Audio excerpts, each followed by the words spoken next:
J'observe que démissionnaire ou pas, il y a autant de monde pour les ministres, c'est bien. Comme le journaliste.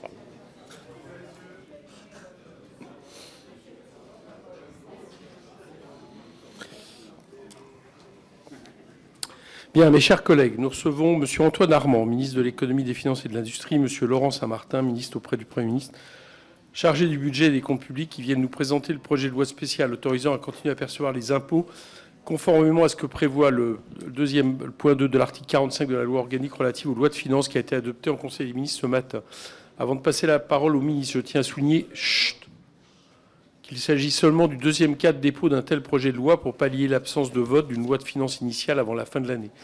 Le premier cas de recours au projet de loi spécial autorisant le gouvernement à continuer à percevoir les impôts existants en décembre 1979 résultait du fait que le Conseil constitutionnel, par une décision du 24 décembre 1979, ayant censuré la loi de finances pour 1980 dans sa totalité, un tel texte était nécessaire pour assurer la continuité de la vie nationale. Adoptée en séance le 27 décembre par l'Assemblée, puis le lendemain par le Sénat en des termes conformes, la loi fut promulguée le 30 décembre 1979, après que le Conseil constitutionnel l'ait jugée conforme à la Constitution. Même si son intitulé ne comporte pas les mots « loi de finances », il s'agit bien d'une des catégories de loi de finances prévues par la LOLF, comme cela ressort expressément des articles 1 et 45 de cette loi organique. Par conséquent, le rapporteur général en est le rapporteur, et il est examiné par la Commission des finances sans qu'elle établisse de texte en vue de la séance. L'objet de ce projet est en revanche beaucoup plus limité que celui des autres types de projets de loi de finances, puisqu'il s'agit uniquement d'éviter que se produise une rupture juridique dans l'autorisation de percevoir les impôts. Comme le relevait le Conseil constitutionnel dans sa décision numéro 79-111 DC du 30 décembre 1979, un tel texte constitue un élément détaché, préalable et temporaire de la loi de finances de l'année. L'emploi par l'article 45 de la loi organique des termes « autorisé à continuer à percevoir les impôts existants jusqu'au vote de la loi de finances de l'année » permet également de définir en creux tout ce qu'un tel projet ne peut pas faire.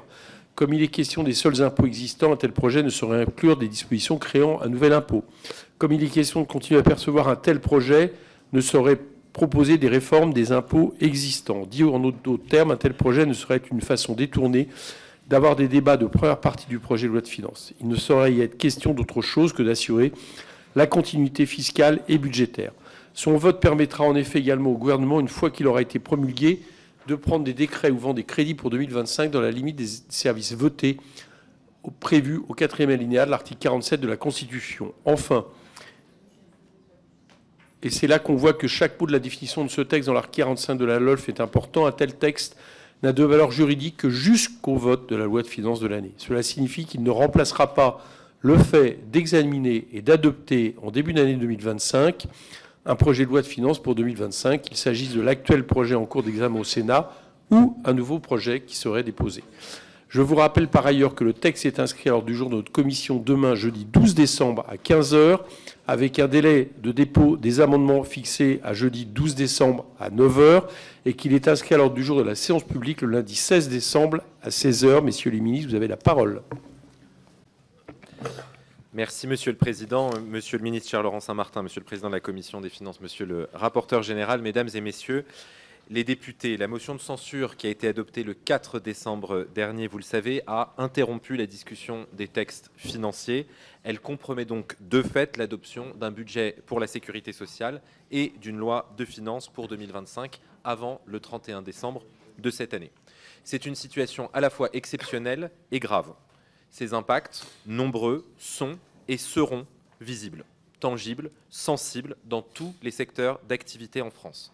L'incertitude associée aura un impact sur les décisions d'investissement des entreprises, sur l'emploi, sur l'activité, sur l'ensemble du territoire national.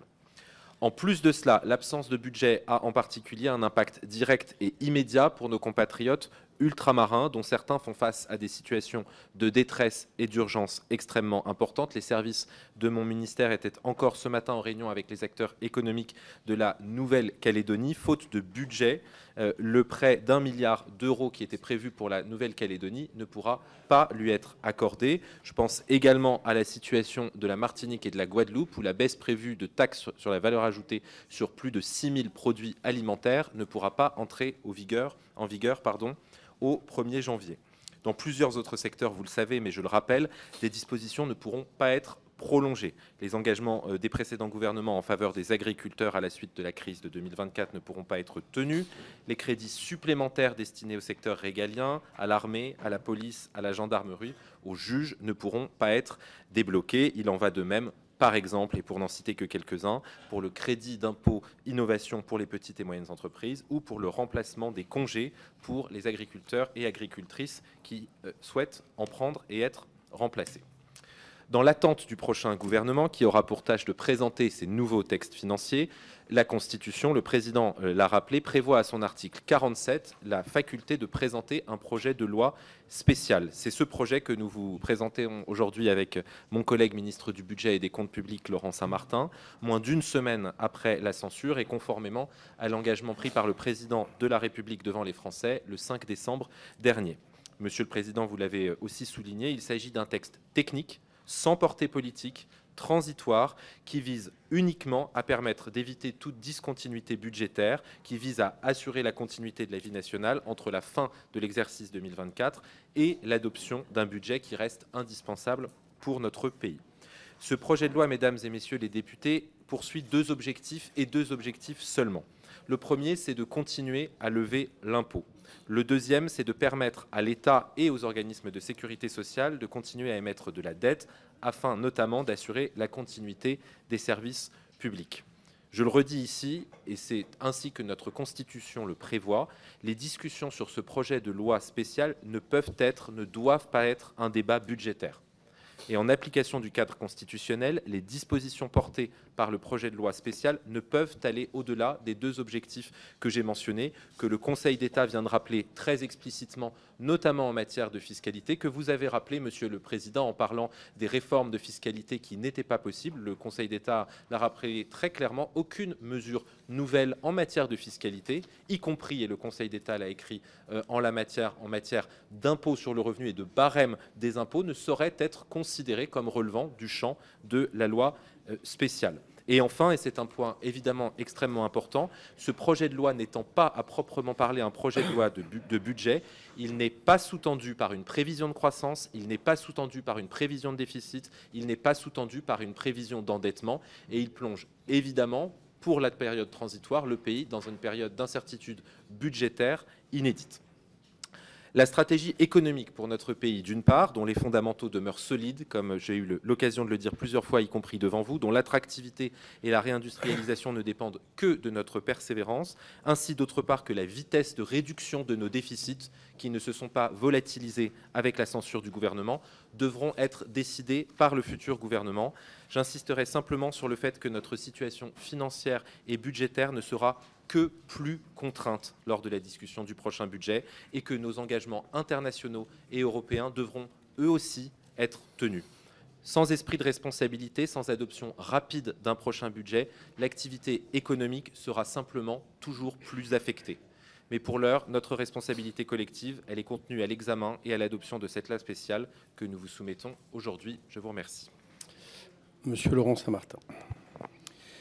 Monsieur le ministre, cher Antoine Armand, monsieur le président de la Commission des finances, monsieur le rapporteur général, mesdames et messieurs les députés, dans l'esprit du projet de loi que nous vous présentons aujourd'hui, je tâcherai d'être bref dans mon propos introductif. Vous m'en excuserez, parfois un petit peu redondant avec les propos du ministre de l'économie.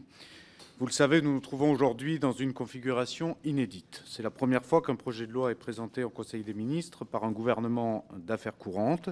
C'est la première fois également que des ministres démissionnaires sont appelés au banc pour défendre un projet de loi. C'est inédit, mais c'est nécessaire à la continuité de la vie nationale. L'Assemblée nationale a adopté le 4 décembre dernier une motion de censure à la suite de l'engagement de la responsabilité du gouvernement sur le projet de loi de financement de la sécurité sociale qui avait recueilli le soutien d'une majorité de députés et de sénateurs réunis en commission mixte paritaire. Conformément à la Constitution, le Premier ministre a remis au Président de la République la démission de son gouvernement le 5 décembre. En conséquence, l'examen du projet de loi de finances pour 2025 ne peut aller à son terme et le texte ne peut être adopté dans les délais prescrits. Il revient donc au gouvernement d'affaires courantes de porter ce texte au titre du caractère urgent et impératif que revêt son adoption. Tôt ou tard, il faudra donner à la France un budget, et le projet de loi spéciale que vous vous apprêtez à examiner ne saurait en tenir lieu. La situation de nos finances publiques n'a pas changé depuis la démission du gouvernement. L'état de nos comptes est toujours le même, avec tous les défis que cela comporte, pour le présent comme pour l'avenir. Ce texte que nous vous présentons ne préjuge pas des nouveaux arbitrages qui seront rendus par un prochain gouvernement de plein exercice. Il ne préempte en aucun cas les futures discussions budgétaires dont je souhaite qu'elles aient lieu rapidement dans l'intérêt supérieur de notre pays et de nos concitoyens. Il n'a pas davantage vocation à permettre la répétition des débats que nous avons eus ensemble lors de l'examen du PLF et du PLFSS. Ce texte n'a qu'un seul objectif, qui délimite strictement son contenu, celui d'assurer à titre exceptionnel et transitoire la continuité de la vie de la nation. En d'autres termes, la loi spéciale vise à éviter que la France connaisse ce que l'on appelle un shutdown, c'est-à-dire une interruption, faute de pouvoir les financer, de l'ensemble de nos services publics. Elle ne peut pas faire moins, mais elle ne peut pas en faire davantage, tant la jurisprudence que les textes sont extrêmement clairs sur ce point. En premier lieu, la loi spéciale ne peut pas modifier le Code des impôts. La loi spéciale n'exprime pas le consentement à l'impôt, elle n'en constate que la nécessité. Elle ne permet donc pas de reconduire pour l'année suivante les dispositions fiscales arrivant à échéance à la fin de l'année 2024. Elle ne permet donc pas non plus de modifier le barème de l'impôt sur le revenu pour l'indexer sur l'inflation. L'avis rendu par le Conseil d'État sur ces deux points ne souffre d'aucune ambiguïté. Je cite « L'indexation sur l'inflation du barème de l'impôt sur le revenu ou encore la modification du droit aux fins de prolonger la durée d'application de crédits d'impôt dont une loi de finances a prévu l'extinction au 31 décembre 2024 ne sont pas au nombre des dispositions ayant leur place dans une loi spéciale. La loi spéciale ne peut qu'autoriser temporairement le gouvernement à continuer à percevoir les impôts et taxes existants jusqu'au vote de la loi de finances de l'année. C'est indispensable pour assurer le financement de nos services publics, de notre système de protection sociale et des collectivités territoriales. En second lieu, le décret qui sera pris après la promulgation de la loi spéciale nous place sous le régime restrictif des services votés. La loi spéciale n'autorise pas le gouvernement à engager des dépenses nouvelles en tant que loi spéciale. Conformément à la Constitution, et encore une fois jusqu'à l'adoption d'une nouvelle loi de finances pour l'année, les crédits se rapportant aux services votés seront temporairement ouverts par décret. Ces services votés correspondent au niveau minimal de crédit jugé indispensable pour permettre l'exécution des services publics pour 2025 dans les conditions de l'année précédente, c'est-à-dire dans les conditions de 2024. Cela signifie qu'en l'absence de loi de finances, le gouvernement ne pourra pas augmenter des budgets qui avaient été prévus en augmentation dans le projet de loi de finances. Je pense notamment aux armées, je pense à la justice, je pense au ministère de l'Intérieur, je pense au ministère de la Recherche, par exemple. Sauf nécessité pour la continuité de la vie nationale ou motif d'urgence caractérisé, le gouvernement ne pourra pas non plus procéder à de nouveaux investissements ou à des dépenses discrétionnaires, je pense notamment au soutien aux associations, aux entreprises, aux collectivités territoriales. Cela signifie également qu'en l'absence de loi de finances, le gouvernement ne pourra pas prendre les mesures d'économie prévues ni augmenter les recettes fiscales. Il reviendra au prochain exécutif de prendre les décisions nécessaires en responsabilité. Enfin, la loi spéciale autorise le gouvernement à recourir aux emprunts nécessaires pour assurer ses engagements, ainsi que le fonctionnement régulier des services publics. Comme vous le savez, les recettes fiscales et sociales ne suffiraient pas à couvrir le besoin de financement des administrations publiques, étant donné la situation déficitaire de l'État comme des comptes sociaux. Nous ne pourrions pas assurer nos engagements auprès de nos créanciers, ni garantir le fonctionnement régulier des services publics sans la possibilité de recourir à l'emprunt. Aussi, il est indispensable d'autoriser tant l'État que les régimes obligatoires de base de la sécurité sociale et l'ACOSS à émettre de la dette. Il s'agit, vous l'aurez compris, mesdames et messieurs les députés, de parer à l'urgence dans l'attente d'un nouveau budget.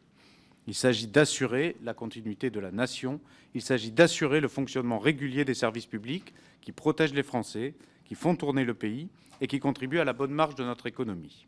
Il s'agit finalement d'assurer le respect des engagements pris par notre pays. Avec ce texte, nous vous demandons tout simplement que nécessité fasse loi et dans le respect du droit. Je vous remercie.